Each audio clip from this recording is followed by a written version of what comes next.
শুভরাত্রি, শুভেচ্ছা রইলো। সবাই কেমন আছো? তো দেখো আমি এখন হাঁসের মাংস রান্না করব।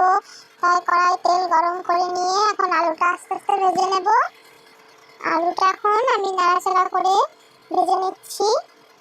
যখন সুন্দরভাবে লাল হয়ে আসবে তখন আলুটা আমি বন্ধ করে দেব। তো আর একটা কড়াইতে দেখো আমি তেজপাতা, জিরে, দারচিনি আর লবঙ্গ দিয়ে একটু ফোড়ন দিয়ে নিলাম। তারপর পেঁয়াজ কুচি, টমেটো কুচি, একটু হলুদ, তারপর নাড়াচাড়া করে নিয়ে সময় ভাজা ভাজা হবে, একটু লাল লাল হয়ে আসবে। তখন আমি আবার দিয়ে নেব।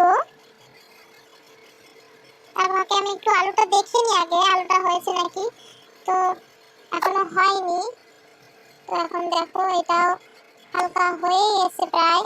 তো আমি এখন দিয়ে নেব কাঁচা লঙ্কা, রসুন আর আদা মিক্সড করা ছিল, তো সেটা আমি দিয়ে নিয়েছি।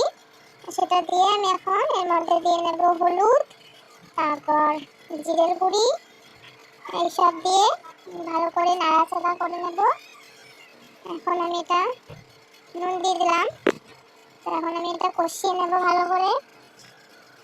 আলুটা একবার দেখতে হবে এবার পুড়ে যায় নাকি।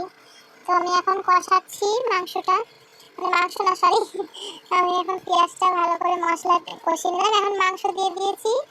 তো মাংসটা এখন ভালো করে নাড়াচাড়া করে মিশিয়ে নেব। তো ফাঁকে আমাকে একবার আলুটাও দেখতে হবে হয়েছে নাকি। তো এখন আলুটা হয়ে এসছে।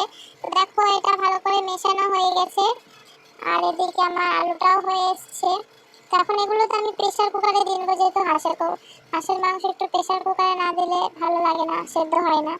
তো দেখো মাংসটা আমার হয়ে এসছে। তো এখন সবাই বলো মাংসটা কেমন হয়েছে দেখতে। তো সবার যদি ভালো লাগে অবশ্যই আমার পরিবারে চলে আসবে, তা লাইক কমেন্ট শেয়ার করে যাবে।